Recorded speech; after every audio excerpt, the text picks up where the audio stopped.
केवल चित्त की शुद्धि मात्र प्राप्त होगी, उसके द्वारा जीवन के परम लक्ष्य को प्राप्त नहीं किया जा सकता है। इसीलिए श्री राय रामानंद प्रसंग में महाप्रभु जब ये सुनते हैं, रामानंद जी जब ये कहते हैं कि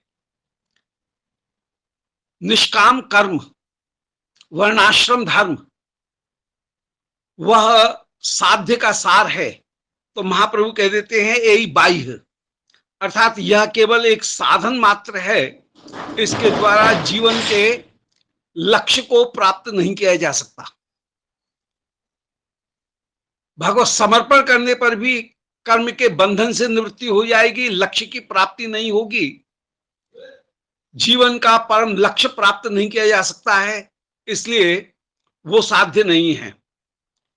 यदि ज्ञान मिश्रा भक्ति को कहा जाए कि वो साध्य श्रोमणी है, तो वो भी जीवन का परम परम लक्ष्य नहीं हो सकता है, क्योंकि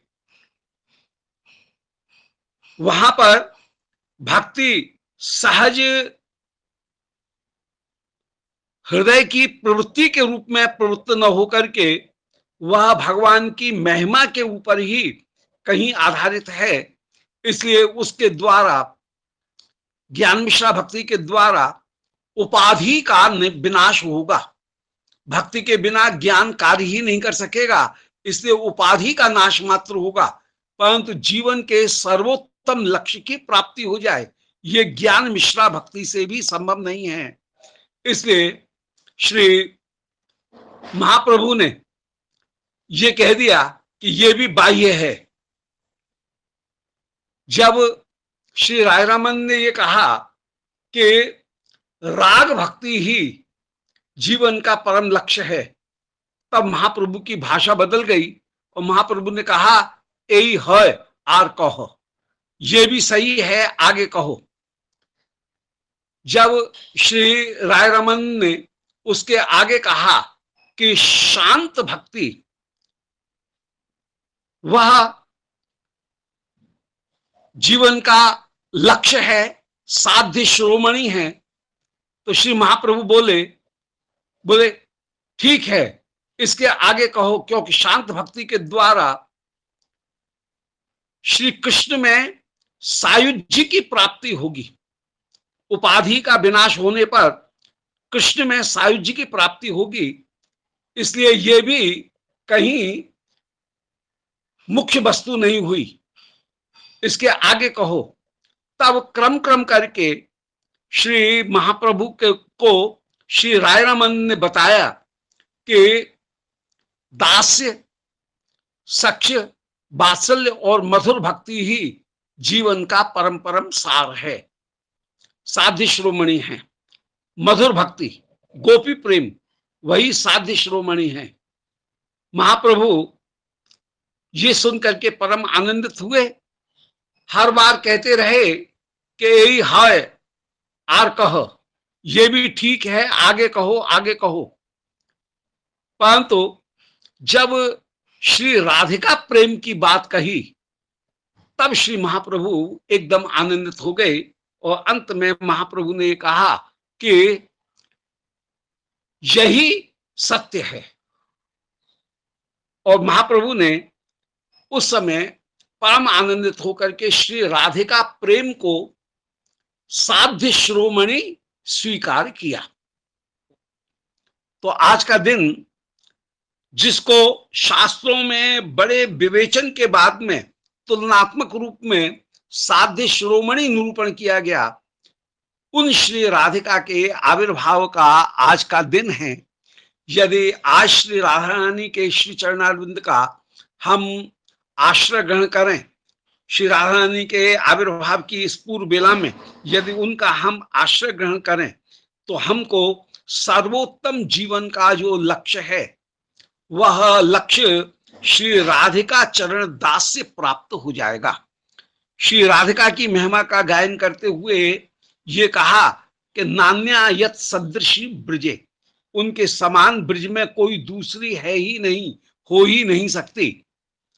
सर्वभावोद्गमोल्लासी मादनोयम परात्परः राजते ह्लादनी सारः श्री राधायाम एव यस सदा। श्री राधिका में ही आह्लादनी का परम परम सार विराजमान है। राधायाम एव यस सदा, ये मादनाक्ष महाभाव विशेष रूप से श्री राधिका में ही है।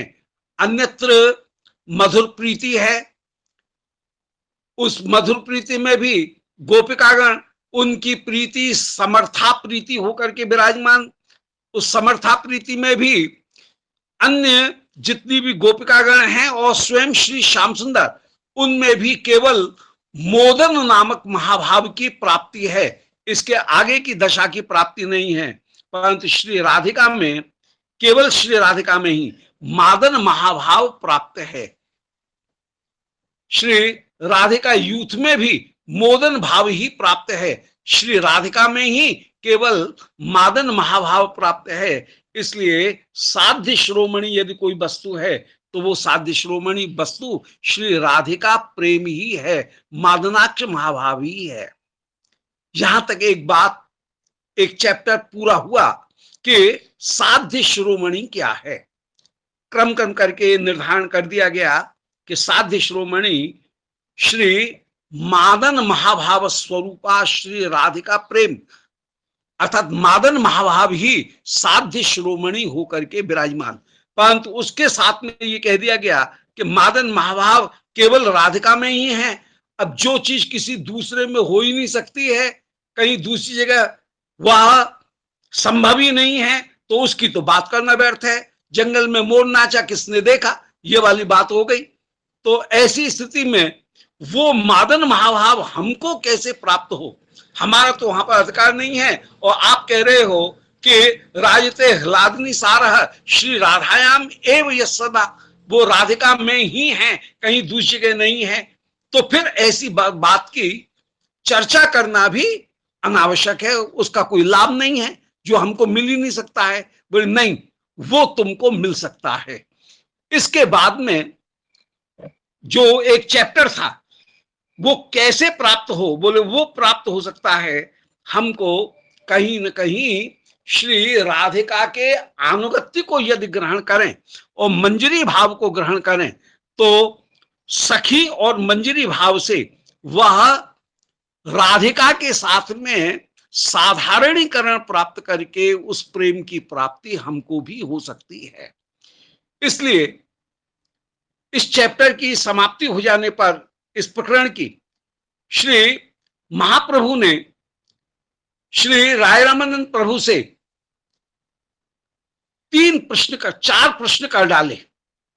उन्होंने ये कहा कि महाराज कृष्णेर स्वरूप कह, राधार स्वरूप, रस कौन तत्व, प्रेम कौन तत्व रूप।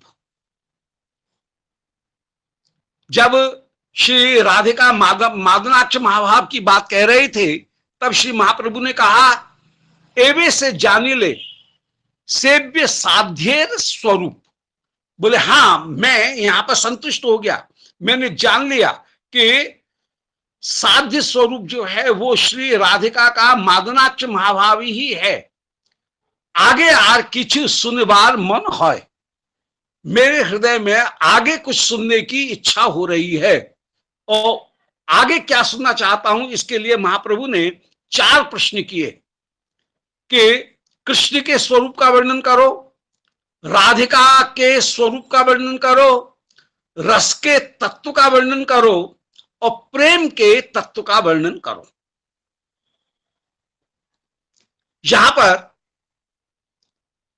श्री राय रामानंद ने जब उत्तर दिया तो उन्होंने 3 वस्तुओं का उत्तर दिया, कृष्ण के स्वरूप का, राधिका के स्वरूप का और प्रेम के स्वरूप का। रस के स्वरूप का वर्णन नहीं किया, क्योंकि राधिका का जहां स्वरूप वर्णन किया गया है, राधिका से युक्त होकर के कृष्ण विराजमान है, उसी का नाम तो रस है।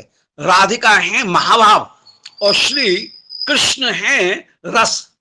यदि महाभाव से युक्त होकर के विराजमान तब तो श्री कृष्ण रस होंगे, और यदि महाभाव से युक्त नहीं है तो वे सच्चित आनंद हैं, परंतु उनकी स्पष्ट रस रूपता वह तभी प्रकट होगी जबकि श्री राधिका के साथ में है।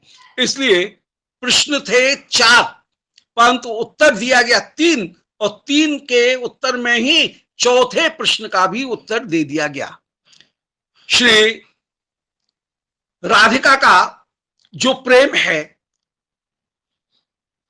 सबसे पहले राधिका के स्वरूप का वर्णन किया गया, और राधिका के स्वरूप के वर्णन में यह कहा गया कि श्री राधिका का प्रेम ऐसा है जो मिलन में भी सर्वोत्तम है और विरह में भी सर्वोत्तम है। इसलिए सब गोपियों का त्याग करके श्री कृष्ण अंतर्धान हो गए और श्री राधिका को लेकर के शारदीय रास में, शरद पूर्णिमा के रास में आप अन्यत्र पधारे।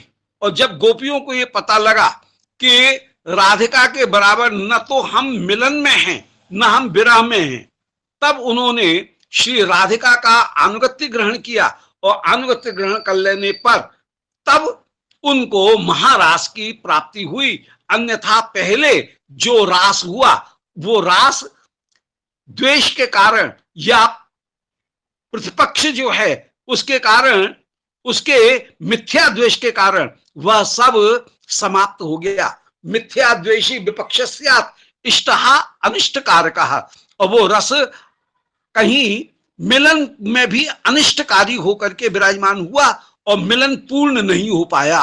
प्रथम रास में ठाकुर जी को अंतर्धान होना पड़ा। इसलिए श्री महाप्रभु ने एक प्रश्न किया, बोले यदि श्याम सुंदर छिपकर के राधिका को लेकर के गए तो मेरा मन प्रसन्न नहीं है, राधिका की महिमा अभी प्रकट नहीं हुई है, कृष्ण में अन्य अपेक्षा है। क्या ऐसी भी कोई स्थिति है जिसमें सारी गोपियों के सामने भी श्री कृष्ण राधिका को लेकर के अंतर्धान हो?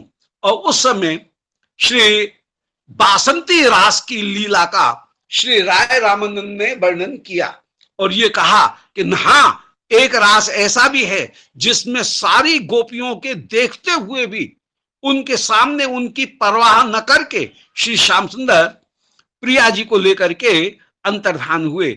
मुरारे रपे संसार सम्यक सारूप वासनाबद्ध श्रृंखलाम, श्री राधिका के प्रेम में बधे हुए होकर के राधाम आदाय सहसा तत्याज ब्रज सुंदरी, श्री राधिका को लेकर के उन्होंने सारी ब्रज सुंदरियों का त्याग कर दिया। तो ये अन्य निरपेक्ष होकर के, अन्य अपेक्षा का त्याग करके श्री राधिका प्रेम की महिमा का गायन किया।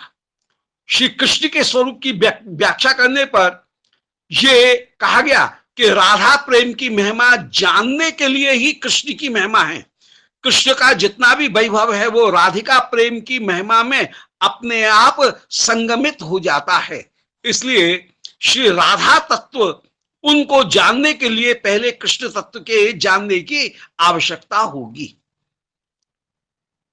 क्योंकि कृष्ण का सर्वोत्तम स्वरूप ही श्री राधिका है।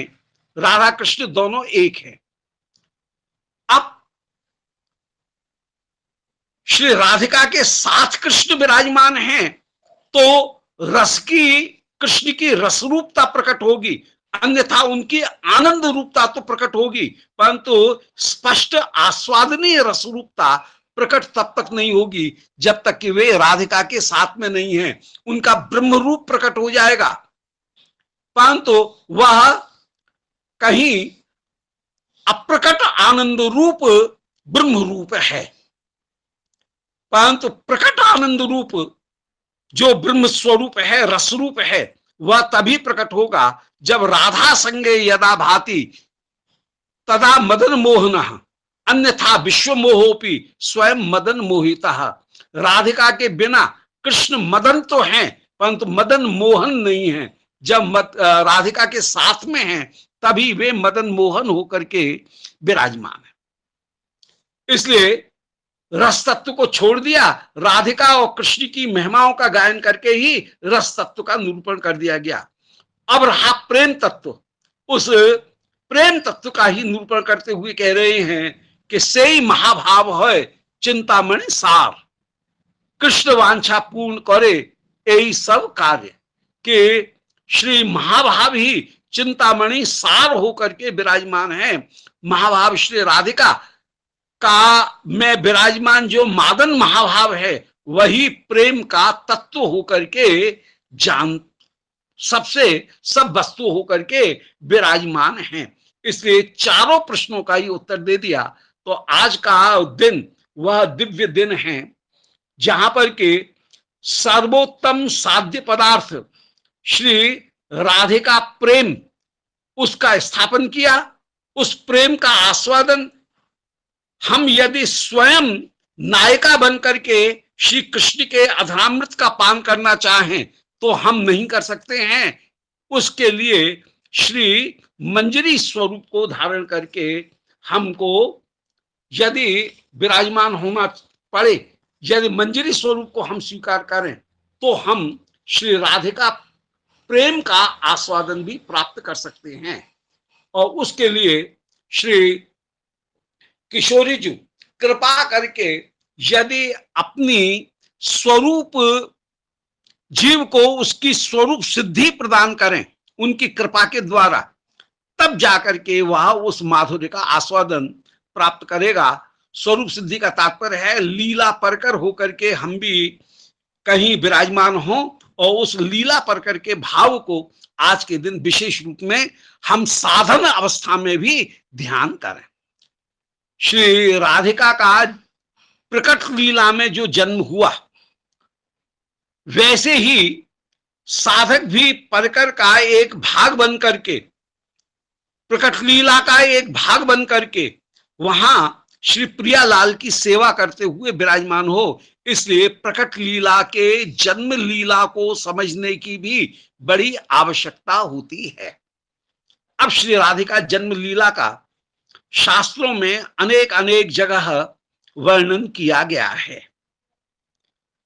इनमें कुछ प्रमाणों के आधार पर श्री राधिका जन्म लीला का जैसे निरूपण किया गया उनका कुछ निरूपण कर रहे हैं। ये विशेष रूप से प्रमाण गोपालोत्तर तापनी हैं।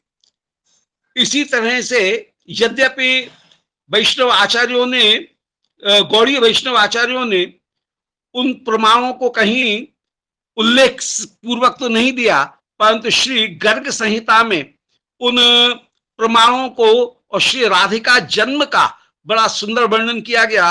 और अनेक अनेक सिद्ध कवियों ने उस जन्म लीला का गायन किया।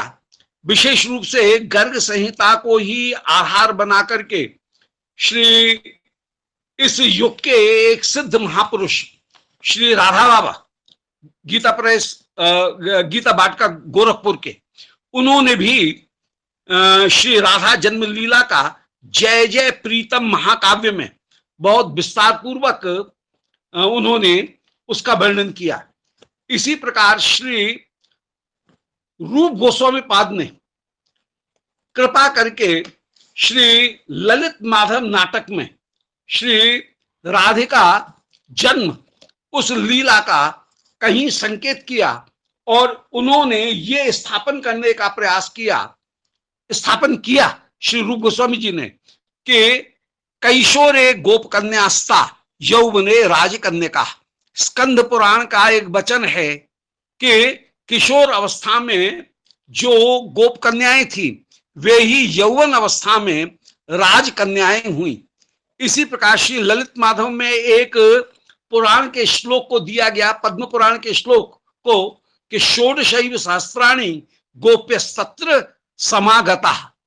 व्रज की जो 16 सहस्त्र गोपी हैं वे गोपियां ही श्री द्वारिका में महेशी बनकर के विराजमान हुई। और इन्हीं 2 श्लोकों के आधार पर पद्म पुराण के और स्कंद पुराण के, पद्म पुराण का श्लोक है षोडशैव सहस्त्राणि गोप्य समागता और स्कंद पुराण का श्लोक है कि कैशोरे गोप कन्यास्ता यौवने राजकन्या। इन श्लोकों के आधार पर उन्होंने श्री राधिका जन्म महोत्सव, राधिका जन्म लीला और ये महर्षिगण जितनी भी हैं उनकी लीलाओं का, उनकी जन्म की लीलाओं का भी गायन किया। तो इन्हीं कुछ प्रमाणों के आधार पर माने ब्रह्मवैवर्त पुराण, श्री गोपालोत्तर तापनी अध्याय 4 और पद्म पुराण और श्री स्कंद पुराण तथा गर्ग संहिता, इन सब के आधार पर श्री राधा जन्म लीला का कुछ गायन कर रहे हैं। बोलो श्री राधा रानी की जय, उनके जन्म महोत्सव की जय। श्री गोपालोत्तर तापनी में चौथे, उत्तर तापनी के चौथे अध्याय में यह कहा गया कि एतस्यैव यजनेन चंद्रध्वजो गतमोहम आत्मानम वेदो, अर्थात चंद्रवंश में चंद्रध्वज नाम करके एक राजा हुए, उन्होंने अष्टादशाक्षर श्रीमद गोपाल मंत्र, मंत्रराज, उनका जप किया, उनके द्वारा श्री गोपाल का यजन किया और यजन करके उनको आत्म तत्व की प्राप्ति हुई। तो एतस्यैव यजनेन माने अष्टादशाक्षर श्री गोपाल मंत्र, उन गोपाल मंत्र के यजन के द्वारा चंद्रध्वज को गत मोहम, उनके मोह की निवृत्ति हुई और आत्मा माने त्वम पदार्थ का उन्होंने बोध किया और तत्पदार्थ का भी वे बोध कर सके। त्वम पदार्थ माने जीव, उसका भी बोध हुआ, उनको अपने स्वरूप का भी बोध हुआ और तत्पदार्थ का भी उनको बोध हुआ। इन्हीं श्री चंद्रध्वज के वंश में गर्ग संहिता में निरूपण किया गया और वैष्णव आचार्यों ने और कहीं कहीं इसके संकेत श्री रूप गोस्वामी जी ने भी कहीं दिए हैं विभिन्न प्रसंगों में कि चंद्रध्वज के वंश में ही मही भानु नाम करके एक गोप हुए, जो कि बरसाने के ब्रह्मपुर जो हैं उन ब्रह्मपुर के राजा हुए। तो वृषभानुपुर के राजा श्री मही भानु हुए, उनके सुषुम्ना नाम करके पत्नी थी। मही भानु महाराज के यहां पर दो पुत्र उत्पन्न हुए, वृषभानु और सत्यभानु। वृषभानु को ही कहा गया है लव और सत्यभानु को, भानु का ही एक दूसरा नाम था कुश। वृषभानु का विवाह कीर्तदा के साथ में हुआ और श्री सत्यभानु भानु, उनका विवाह श्री कीर्तमती जी के साथ में हुआ। ये कीर्तदा और कीर्तमती ये दोनों कौन हैं? बोले रावल के एक राजा थे श्री बिंदु, श्री बिंदु महाराज। उन बिंदु महाराज की दो कन्याएं उत्पन्न हुई, कीर्तदा और कीर्तमती। उन्होंने अपनी कन्याओं का विवाह वृषभान नगर के बरसाने के जो महीभानु और सुषमा थी, उनके दोनों पुत्र वृषभानु और सत्यभानु के साथ में किया। अर्थात कीर्तदा का विवाह श्री वृषभान बाबा के साथ में हुआ और श्री कीर्तमती जी, इनका विवाह सत्यभानु भानु के साथ में हुआ। श्री वृषभानु और सत्यभानु में कोई भी संतान उत्पन्न नहीं हुई थी, इसलिए श्री वृषभानु बाबा ने 70 वर्षों तक श्री त्रिपुर सुंदरी जी का जप किया। अब यदि कोई ये कहे कि अनन्य ब्रजवासी किसी अन्य देवी का जप क्यों करें, बोले नहीं नहीं, अनन्यता में बाधा वहां पड़ती है जहां लक्ष्य को अलग मान लिया जाए। यदि लक्ष्य कृष्ण सेवा है तो किसी भी देवता की आराधना की जाए, अनन्यता बाधित नहीं होती है। हमारे ब्रज की लीला में जितने भी ब्रजवासी हैं वे सब डेमीगॉड्स का खूब आराधन करते हैं। गोपियां धन्यादि कन्यागण कात्यायनी का व्रत करती हैं, श्री राधिका सूर्य भगवान की आराधना करती हैं, श्री चंदावली जी गोमंगला चंडी उनकी आराधना करते हैं। श्री नंद बाबा कहीं शिव पार्वती इनका आराधन करने के लिए, कन्हैया का जल्दी ब्याह हो जाए इसकी आराधना करने के लिए, अंबिका देवी का पूजन करने के लिए अंबिका वन में जाते हैं। तो ये ब्रजवासी श्री कृष्ण प्रीति के लिए यदि पूजन करते हैं तो उनका लक्ष्य एक है, लक्ष्य में बाधा नहीं है। इसलिए किसी अन्य देवता की आराधना करने पर भी अनन्यता बाधित नहीं होती है। अनन्यता बाधित होगी वहां जहां कृष्ण भक्ति के अतिरिक्त कोई दूसरी वस्तु को चाहने के लिए किसी देवता की आराधना की जाए, वहां पर अनन्यता बाधित होती है। पुष्ट मार्ग के श्री कृष्णदास अधिकारी जी महाराज अष्टछाप में जो हैं, उनकी वार्ता में एक प्रसंग आता है कि श्रीनाथ जी के लिए एक बार शाक का एक गाड़ा आ रहा था, बैलगाड़ी में लाद करके शाक और सारा सामान लेकर के वे आ रहे थे और उनका गाड़ा कहीं कीच में फंस गया। और किसी ने ये कहा कि यहाँ पास में देवी जी का एक स्थान है, उसमें ये तुम फूल बताशे चढ़ा दो, एक पान बताशे चढ़ा दो तो तुम्हारा गाड़ा पार हो जाएगा। और उन्होंने गाड़ा पार करने के लिए एक पान का पत्ता, उसके ऊपर एक बताशा रख करके और देवी जी को चढ़ा दिया। किसी ने जाकर के श्री गुसाई जी विठलनाथ जी से शिकायत की कि कृष्णदास तो अन्याश्रय कर रहे हैं, अब बड़े हैं इसलिए कुछ कह नहीं सकते हैं, परंतु श्री विठलनाथ जी ने उस समय पूछा, बोल कृष्णदास आपने अन्याश्रय क्यों किया? आप तो श्री गुसाई जी के, श्री महाप्रभु जी के, श्री वल्लभाचार्य जी के शिष्य हैं, इसलिए आपसे हम कुछ कह तो सकते नहीं है, टोक तो सकते नहीं है, आपके आगे आदेश का पालन करना है, परंतु अन्याश्रय क्यों कर रहे हैं? तो उन्होंने बड़ा सुंदर उत्तर दिया अधिकारी श्री कृष्णदास जी ने कि जय जय, इससे सस्ता कोई नौकर मुझे नहीं मिलता था, मजदूर नहीं मिल रहा था जो गाड़ा पार कर दे। श्रीनाथ जी का गाड़ा यदि एक बताशे और एक पान के पत्ते से पार हो जाए तो इससे सस्ती मजदूरी में कोई मजदूर मिलने वाला नहीं था। बोलो वृंदावन बिहारी लाल की जय। लक्ष्य जो है वो श्रीनाथ जी की सेवा है। इसी प्रकार लक्ष्य जो है वो मुख्यतः सारे ब्रजवासियों का श्री कृष्ण की प्राप्ति है, कृष्ण सेवा है।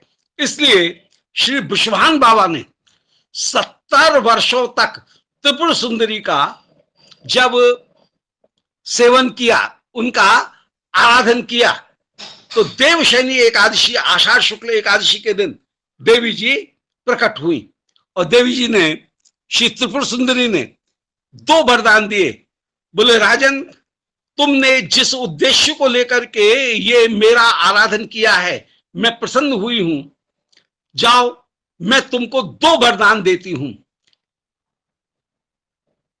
पहला वरदान ये है कि तुम्हारे यहां पर श्री राधिका का जन्म होगा और तुम्हारी कीर्ति सर्वत्र सर्वत्र फैलेगी। विश्वानंदिनी वे तुम्हारी कीर्ति को बढ़ाने वाली होंगी। तो तुम्हारे यहां पर 3 संतान उत्पन्न होंगी।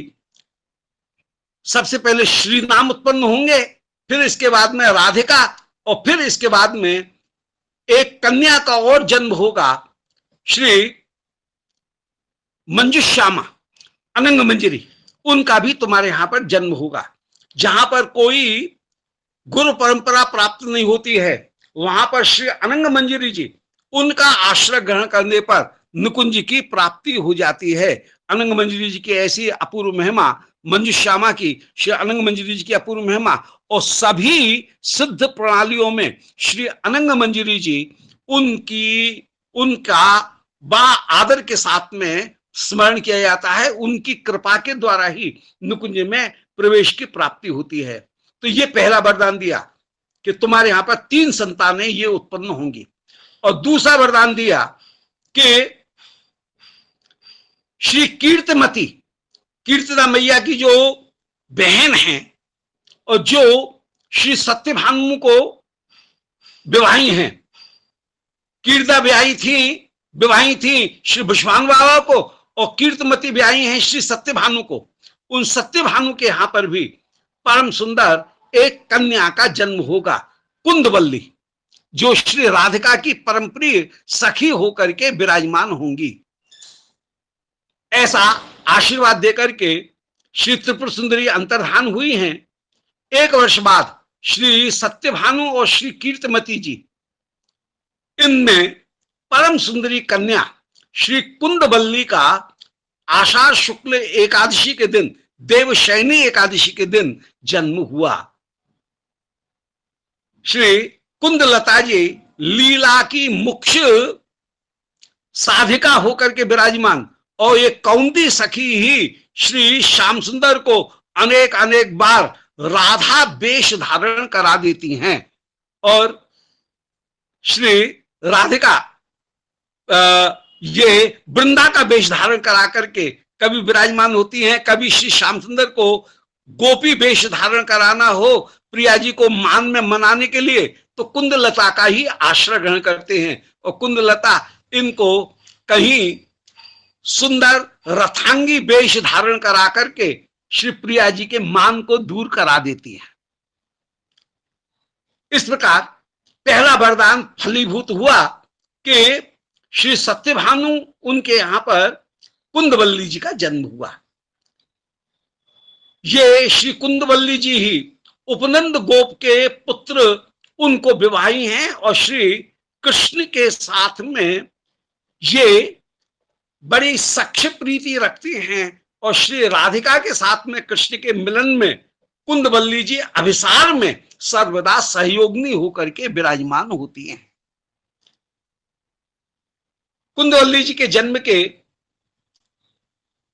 1 वर्ष बाद श्रावण कृष्ण तृतीया, माने पहली जो सावन की तीज है, उस सावन की तीज के दिन श्री कीर्तिदा मैया में श्री श्रीराम पुत्र का जन्म हुआ है, जो श्रीराम श्री कृष्ण के परम परम प्रिय सखा रहे। उवाह कृष्णो भगवान श्री दामानम पराजिता, जो श्री श्याम सुंदर के साथ में खेलते हैं और श्री श्याम सुंदर के कंधे के ऊपर भी चढ़ते हैं। कंधे पे चढ़े, कंधे पे चढ़ाएं, परम सखा होकर के जो विराजमान हैं, उन श्री दामा का जन्म हुआ। और श्री दामा के जन्म के फिर 1 वर्ष बाद भादव शुक्ल अष्टमी के दिन श्री राधिका का जन्म हुआ है। बोलो राधा रानी की जय। कल का जो दिवस है श्री राधाष्टमी का, वो श्री राधा जन्म का एक दिन है। और उस श्री राधा जन्म के ठीक 1 वर्ष बाद, ठीक नहीं, उससे भी कुछ अधिक, 1 वर्ष से कुछ अधिक समय बाद, शरद पूर्णिमा के दिन श्री मंजुश्यामा, उनका श्री अनंग मंजरी जी, उनका जन्म हुआ है, मंजुश्यामा का। इस प्रकार श्री लोकवत लीला में त्रिपुर सुंदरी जो हैं, उन त्रिपुर सुंदरी, उनकी समाराधना करके श्री विश्वान बाबा ने श्री श्रीदामा, श्री राधिका और श्री मंजुश्यामा, इनको प्राप्त किया। श्री राधा जन्म की एक लीला का वर्णन श्री ब्रह्म वैवर्त पुराण में भी प्राप्त होता है। वहां पर यह कहा गया कि रासे संभूय गोलोके सा दधाव हरे पुरा, तेन राधा समाक्षाता पुरा विद्धि ही द्विजोत्तम, कि कभी श्री अप्रकट वृंदावन में, श्री गोलोक में श्री श्याम सुंदर के हृदय में ये अभिलाषा उत्पन्न हुई कि मैं रास करूं, और उनकी अपूर्व स एको न रमते द्वितीय मैच्छत, अकेले रमण नहीं कर सकते हैं।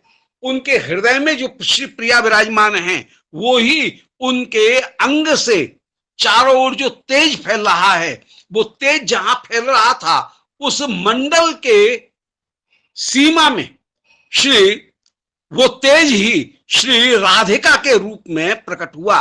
बोलो राधा रानी की जय। और जैसे ही परम सुंदरी श्री राधिका उस तेज में से प्रकट हुई, क्योंकि अकेले रमण किया नहीं जा सकता है, श्री श्याम सुंदर सच्चित आनंद हैं, परंतु रसरूप बनने के लिए श्री प्रिया के साथ में जुड़ना ही आवश्यक है। जब तक प्रिया के साथ में नहीं जुड़ेंगे तब तक रसरूपता की प्राप्ति नहीं होगी, क्योंकि स्थायी भाव ही रस बनता है। श्री श्याम सुंदर आनंद या आह्लाद तो हैं, परंतु आह्लाद होते हुए भी रस बनेंगे तब जब विभावानुभाव व्यवचारी संयोगात रस निष्पत्ति, विभाव अनुभाव व्यवचारी इनके संयोग की प्राप्ति होगी तो रस की निष्पत्ति होगी।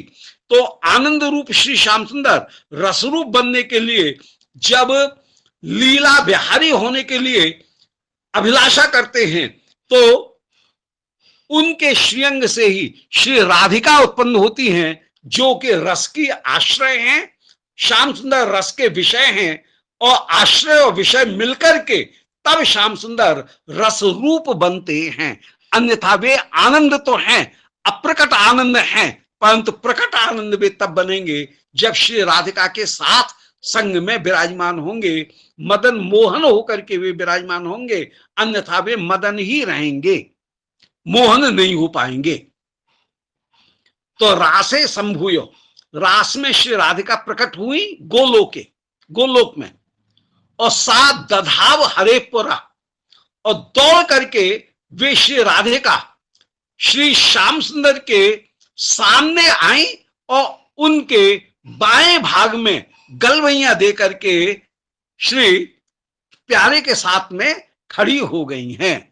तो रा और धा, रा माने रास में और धा माने दधाव, दौड़ करके आई, इसलिए उनका नाम राधा हो गया। ये राधा नाम की व्युत्पत्ति दी गई कि उनका वो जो श्री कृष्ण की ही प्रिया हैं, राधाम कृष्ण स्वरूपाम्बई कृष्णम राधा स्वरूपम, श्री राधिका ही कृष्ण है, कृष्ण ही राधिका हैं।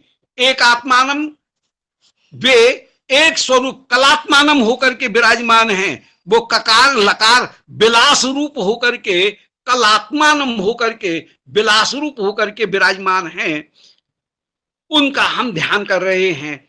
वे श्री श्याम सुंदर अपूर्व रूप से श्री प्रिया और राधिका दोनों एक स्वरूप होकर के ही विराजमान हैं। इसीलिए देवी कृष्णमयी प्रोक्ता, राधिका पर देवता कहकर के उनको निरूपण किया गया है शास्त्र में। उनको इसीलिए एक स्वरूप, राधाम कृष्ण स्वरूपम भाई कृष्णम राधा स्वरूपम, दोनों एक स्वरूप होकर के वे विराजमान है। जीवने मरने चाहिए राधा कृष्ण गतिर्ममो, जीवन मरण में श्री राधा कृष्ण ही एकमात्र हमारी गति होकर के विराजमान है। राधा कृष्ण स्वरूप हैं, श्री कृष्ण राधिका स्वरूप होकर के विराजमान। श्री महावाणी जी में श्री राधिका के स्वरूप का वर्णन करते हुए, श्री युगल सरकार की वंदना करते हुए कहीं हरिप्रिया जी ने कहा कि कृष्ण स्वरूपाम राधाम कृष्ण स्वरूपाम भाई कृष्णम राधा स्वरूपम कलात्मानम निकुंजस्थम गुरु रूपम सदा भजे। कलात्मानम का तात्पर्य है कि जो काम बीज के उत्पत्ति स्थान है, क और लो, चंद्रबिंदु और ईकार और चंद्रबिंदु, इनसे युक्त होकर के जो विराजमान हैं, तो कलात्मानम, और निकुंज स्थान जो निकुंज में स्थित हैं, और गुरु रूपम जो ही प्रेम की ध्वजा होकर के विराजमान। गोप्यस्तु गुरुवाह कहकर के जहां श्री वल्लभाचार्य निरूपण करते हैं, श्री राधिका ही उस प्रेम की परम परम गुरु होकर के तत्वता विराजमान हैं। उनके द्वारा ही उस प्रेम का सर्वत्र सर्वत्र विस्तार हुआ। श्री प्रियालाल के नाम लीला इन सब का विस्तार करने वाली श्री प्रिया जी ही हैं। अतः गुरु प्रिया प्रीतम नाम लीला, ये सब की सब चारों वस्तुएं, गुरु युगल नाम और लीला, ये चारों वस्तुएं अभिन्न होकर के विराजमान। इसलिए कलात्मानम निकुंजस्थम गुरु रूपम, श्री राधिका ही कृष्ण राधिका ही गुरु रूप होकर के विराजमान हैं। उनका हम सदा भजन कर रहे हैं। तो कृष्ण कहने से राधिका, राधिका कहने से कृष्ण का बोध अपने आप हो जाता है। इसीलिए श्री रूप जीव गोस्वामी जी कह रहे हैं कि कृष्ण श्री राधिका दोनों एक स्वरूप होकर के विराजमान हैं, इसलिए राधा कृष्ण गतिर्ममो, श्री राधिका कृष्ण ये ही मेरी एकमात्र गति होकर के विराजमान है। तो ये ब्रह्म वैवर्त पुराण में वर्णन किया गया। वहीं वर्णन किया गया है, राधा शब्द की व्युत्पत्ति देते हुए कहा गया कि राधे तेवं च संसिद्धा राकारो दानवाचकः धा निर्वाणम च तद्दात्री तेन राधा प्रकीर्तिता। बोले रा शब्द का अर्थ है दान और धा शब्द का अर्थ है धारण। जो प्रेम का दान करें और भक्तों का, अपनी सखी गणों का, अपनी मंजरी गणों का सर्वदा पालन करें, उनका नाम श्री राधा है। तो रा का अर्थ है दान और धा का अर्थ है धारण करना। तो राधे त्येवं च संसिद्धता, राधा शब्द जो है वो इस प्रकार सिद्ध होता है कि राकारो दान वाचक, राकार जो है वो दान का वाचक है, और धा निर्वाणम च तद्धात्री दात्री, और धा का अर्थ है निर्वाण की प्राप्ति, अर्थात कष्टों से निवृत्ति की प्राप्ति, उसको देने वाली, भक्तों को धारण करने वाली होकर के विराजमान, इसलिए वे श्री राधिका राधा विराज कहलाती हैं। राधा शब्द की एक तीसरी व्युत्पत्ति वही की गई कि राशब्दम कुर्वतस्तः ददामि भक्तिम उत्तमाम, जो रा शब्द का उच्चारण करते हैं उनको मैं भक्ति देता हूं, और धा शब्दम कुर्वत पश्चात यामि श्रवण लोभता, जो धा शब्द का उच्चारण करते हैं उनके पीछे राधा नाम के श्रवण के लोभ में मैं जाता हूं। इस प्रकार श्री नुकुंज मंदिर में जो सर्वदा सर्वदा ही श्री प्रिया जी लाल जी के साथ में विराजमान हैं, वहां पर कभी लीला की स्फूर्ति कराने के लिए श्री सखी गणों को ऐसा लगता है कि जैसे श्री श्याम सुंदर रास करने के लिए रास बिहारी प्रस्तुत हैं, और उसी समय उनके तेज, उनका ही एक जो स्वरूप है वो दो स्वरूप होकर के प्रकट हो गया, एक प्राण दो देह होकर के वे प्रकट हो गए हैं। जैसे कोई रस का समुद्र है, उस रस के समुद्र में, सरोवर में एक लीला रूपी नाल प्रकट हुई और उसमें दो कमल लग गए हैं, एक कमल नील कमल है और एक कमल पीत कमल है। श्री राधिका के इस जन्म की लीला का ही श्री रूप गोस्वामी जी ने ललित माधव नाटक में बड़ा सुंदर वर्णन किया है। ये एक चौथा प्रमाण है श्री ललित माधव का। उस ललित माधव में उस लीला का वर्णन कर रहे हैं कि प्रथम अंक के विष्कंभक में ये लीला वर्णन की गई कि विंध्याचल पर्वत को सदा से ही हिमालय के साथ में प्रतिद्वंदिता रही, और विंध्याचल पर्वत इतने ऊंचे उठ रहे थे कि हिमालय की तुलना में अपनी बड़ाई दिखाने के लिए प्रतिस्पर्धा में वे इतने ऊंचे उठते हुए चले गए कि संसार में अंधकार होने लगा, सूर्य का प्रकाश ही नहीं आए पृथ्वी पर, पर्वत के ऊंची होने पर। उसी समय श्री अगस्त्य ऋषि वहां से आ रहे थे, तो विंध्याचल ने अगस्त्य ऋषि को प्रणाम किया, और अगस्त्य ऋषि बिना उसे आशीर्वाद दिए दक्षिण दिशा की ओर चले गए, लौट गए, दक्षिण दिशा की ओर चले गए और आशीर्वाद नहीं दिया। तो कहते हैं कि विंध्याचल अभी भी झुके के झुके रह गए, और फिर वे उठे नहीं तो वे इतने बढ़ रहे थे कि सृष्टि ही समाप्त हो जाती। ऐसी इतिहास में एक कथा प्राप्त होती है, पुराणों में प्राप्त होती है। तो विंध्याचल की हिमालय के साथ में बड़ी प्रतिस्पर्धा रही। रूप गोस्वामी जी वर्णन कर रहे हैं, हिमालय विंध्याचल ने ब्रह्मा जी की बहुत दिनों तक आराधना की, और ब्रह्मा प्रसन्न हुए। विंध्याचल ने उससे वर मांगा ब्रह्मा जी से कि महाराज, हिमालय की महिमा इसलिए है कि हिमालय के जमाई भगवान शिव वे घर जमाई बन करके हिमालय में निवास करते हैं, कैलाश में निवास करते हैं। हिमालय ने अपनी पुत्री पार्वती, उनका विवाह किया है श्री शिव जी से, और शिव को अपने घर में ही रखा। इससे हिमालय की महिमा और भी ज्यादा बढ़ गई है।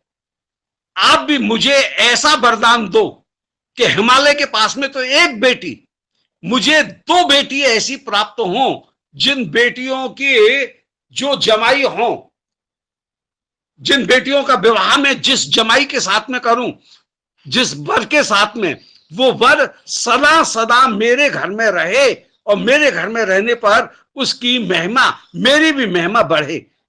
तो ये मन में विचार था, अभिलाषा कर रहे हैं कि मेरे यहां पर भी ऐसी कन्याएं हों जिनके पति श्री शिव की महिमा को भी कम कर दे, शिव से भी जिनकी महिमा ज्यादा हो। ये वरदान मांगा। ब्रह्मा जी ने दोनों वरदान प्राप्त किए, प्रदान किए हैं। उस समय श्री विंध्य पत्नी, विंध्याचल की जो पत्नी है, उनके गर्भ में 2 बालिकाएं आईं। इधर श्री देवकी जी की जो श्री यशोदा की जो पुत्री थी योगमाया, उन योगमाया को अपने साथ में लेकर, योगमाया की छाया श्री जो त्रिगुणात्मिका माया है, उन माया को लेकर के श्री वसुदेव जी जिस समय कृष्ण जन्म के बाद मथुरा पहुंचे, कृष्ण को तो छोड़ गए ब्रज में, और श्री वासुदेव कृष्ण नंदन में एक होकर के विराजमान हो गए।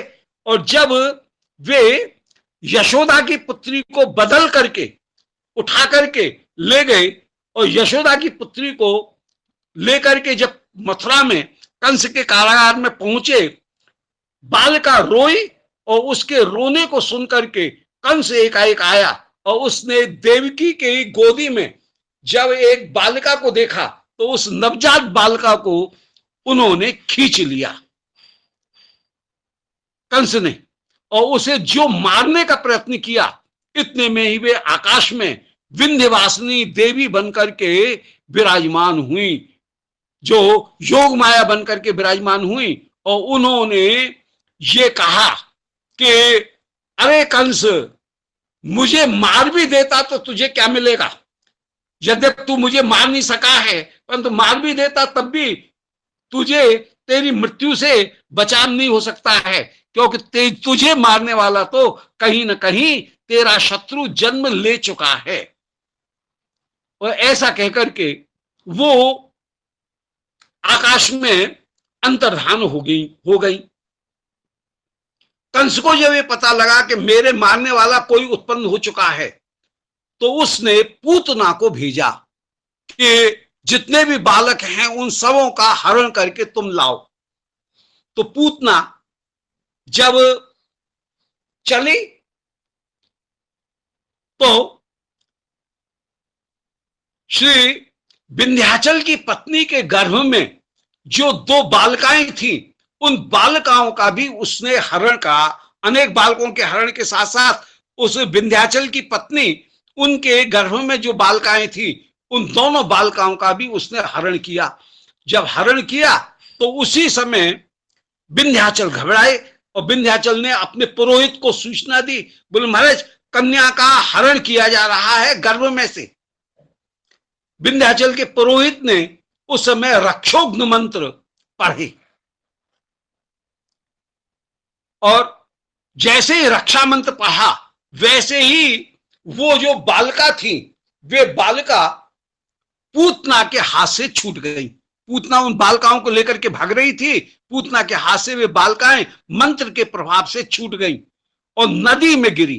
तो एक बालिका, तो जो बड़ी बालिका थी, वो तो ज्येष्ठा, वो तो विदर्भ देश की ओर बहने वाली नदी में गई, और वहां पर भीष्मक राजा ने उनको प्राप्त किया। और दूसरी जो बालिका है वो बहती हुई ब्रज की ओर चली आई। अब जब बालिका चली आ रही थी तो योग माया के आदेश से श्री जांबवान जो हैं उन्होंने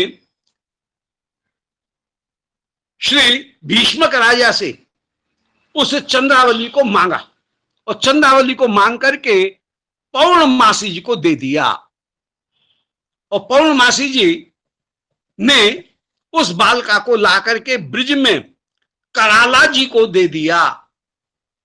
कराला श्री चंद्रावली जी की नानी है, तो चंद्रावली जी की नानी को वो बालिका उस समय श्री योगमाया के आदेश से श्री जांबवान के द्वारा कराला को दे दी गई थी, पौर्णमासी जी को दे दी गई, पौर्णमासी जी को दी।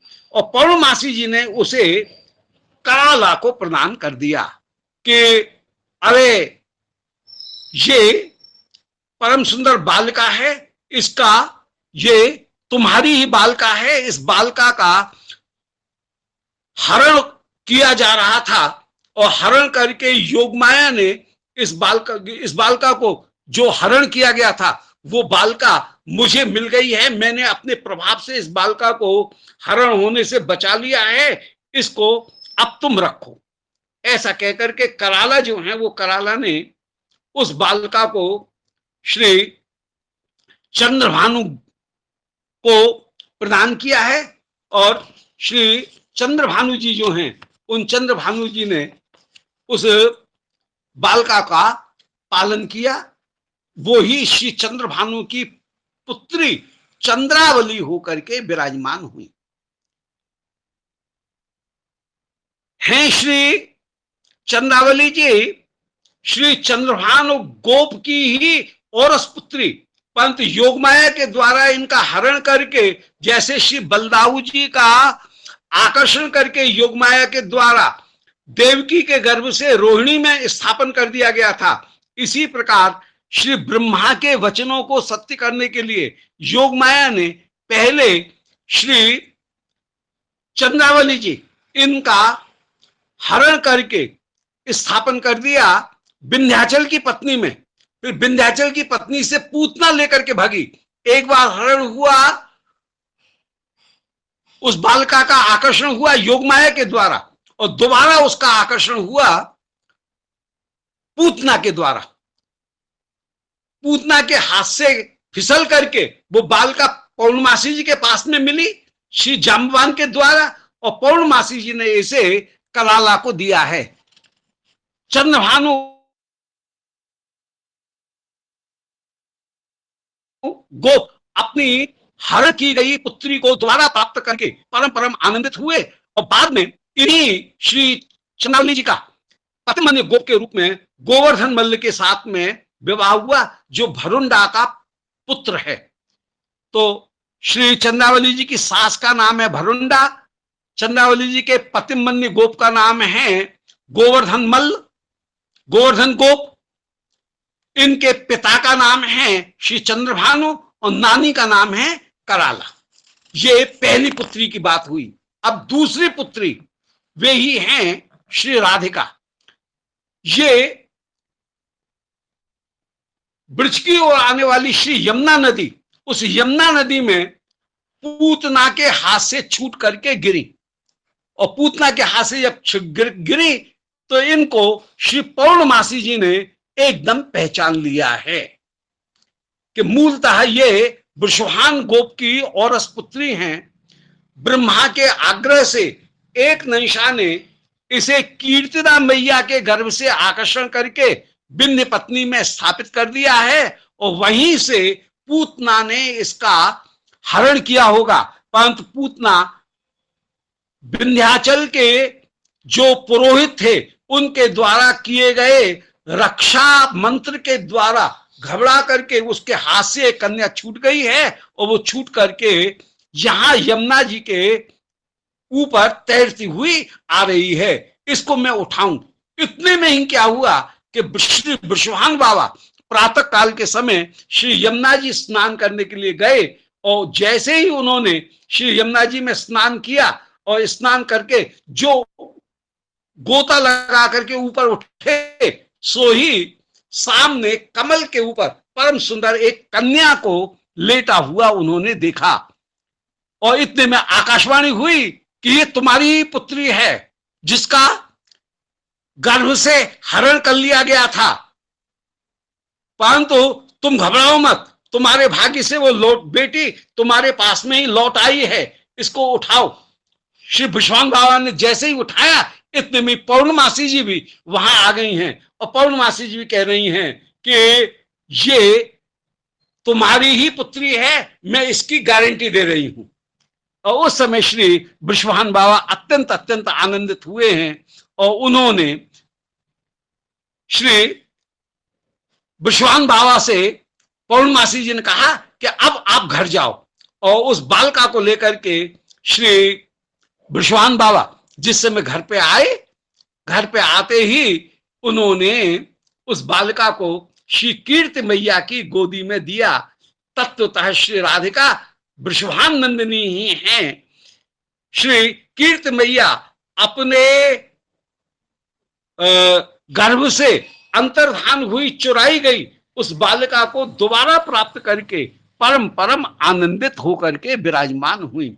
और इस प्रकार श्री मुखरा जी, कीर्ति मैया, ये दोनों उस बालिका का पालन कर रही हैं। श्री राधा रानी की नानी का नाम है मुखरा, मुखराई गांव भी है बरसानी के पास में।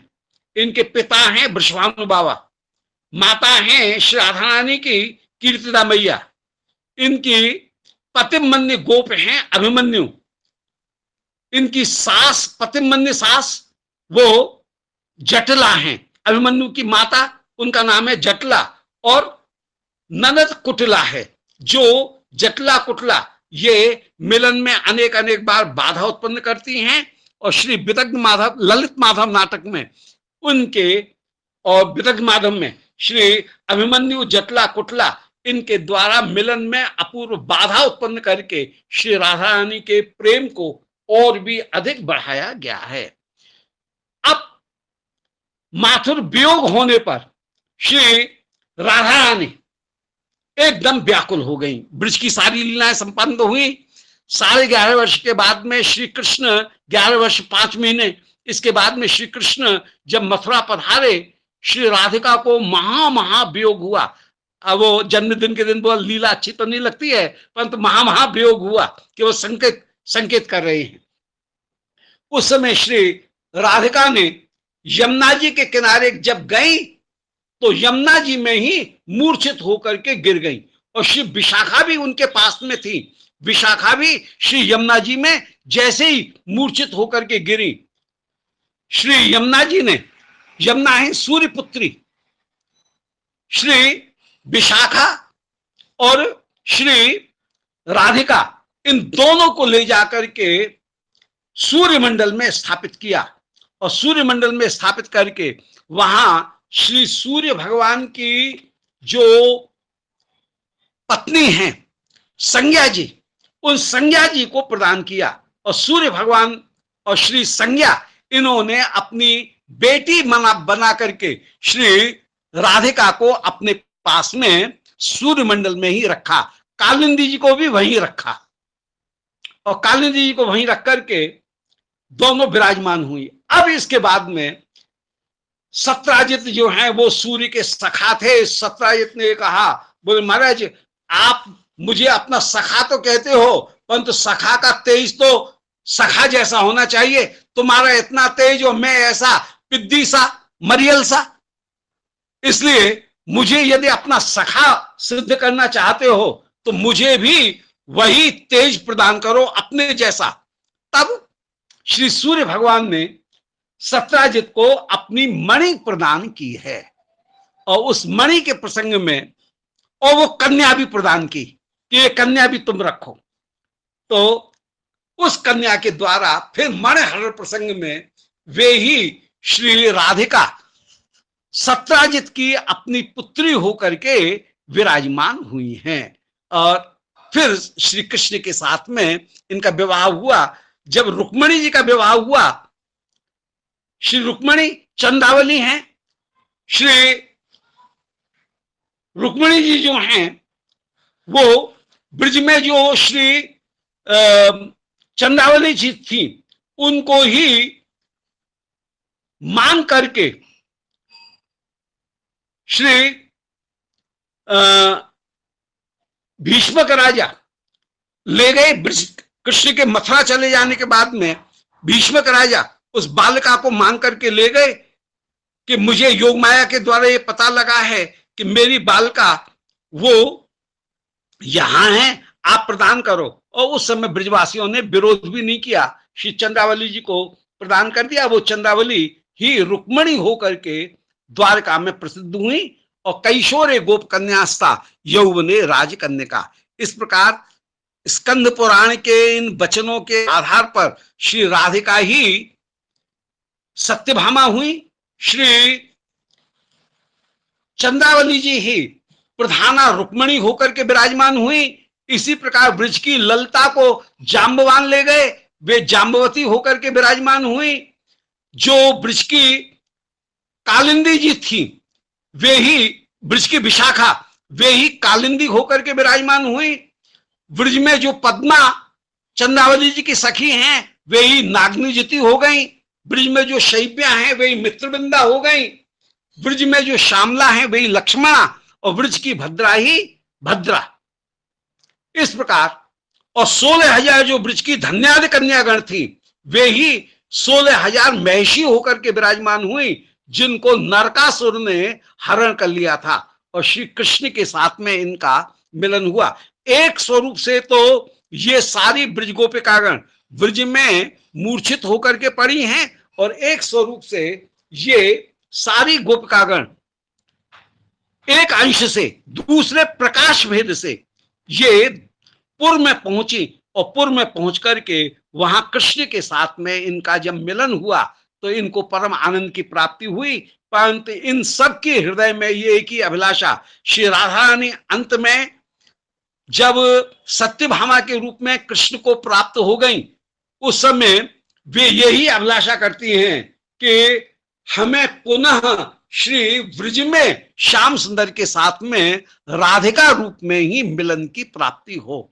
तो ब्रज में जो मिलन है वही सर्वोत्तम मिलन होकर के विराजमान। तो महिषियों को भी ब्रज में उसी पूर्व रूप की प्राप्ति करने की ही अभिलाषा विराजमान है और वे ब्रज गोपिकागणों का ही अनुगत्य ग्रहण करके विराजमान होती हैं। इस प्रकार श्री राधा रानी का जो परम दिव्य जन्म महोत्सव वो ब्रज में परम आनंद को प्रदान करने वाला और वे ही कहीं साध्य शिरोमणि श्री राधिका प्रेम मादनाक्ष महाभाव उसका आज दिन और उस मादन प्रेम को का आस्वादन प्राप्त करने के लिए हमको अनुगत्य प्राप्त हो श्री राधा रानी का, यही आज के दिन का सबसे बड़ा मैसेज, सबसे बड़ा संदेश और अभिलाषा है। उन श्री राधा रानी के जन्म महोत्सव की जय। सबको जन्म महोत्सव की बहुत बहुत बधाई। जय जय श्री राधे श्याम। महामंगल में महोत्सव। जय जय। महाराज जी कहीं पर मैंने पढ़ा और सुना भी था कि श्री ललिता जी का जन्मदिन श्री राधा रानी से 27 दिन पहले है, वो उनसे 27 दिन बड़ी है। हाँ, ये उसमें है श्री राधा कृष्ण गणोदश दीपिका में रूप गोस्वामी जी ने वर्णन किया है, 27 दिन बड़ी है। तो 27 दिन बड़ी होने से फिर महाराज जी उनका जन्मदिन फिर अश्विन मास नहीं पड़ना चाहिए? हाँ, अश्विन मास में होना चाहिए, परंतु ये कहीं कल्प भेद होगा। प्राय सप्तमी को माने ललिता सप्तमी प्रसिद्ध है। अच्छा। और विशाखा माने एक दिन पहले, आज का दिन जो है वो ललिता जी का है जन्मदिन। अच्छा, सप्तमी, ललिता सप्तमी, ठीक। ललिता सप्तमी आज ललिता सप्तमी है। और कहीं मन ऊंचे गांव में भी ललिता जी का जो अभिषेक होता है वो आज ही होता है। अच्छा, ललिता सप्तमी, ठीक है। ललिता सप्तमी आज ही, परंतु कहीं किसी कल्प भेद से उसको वहां माना गया। जय राधे। ठीक है। जय श्री राधे महाराज जी, दंडवत प्रणाम। जय राधे, दंडवत प्रणाम। जय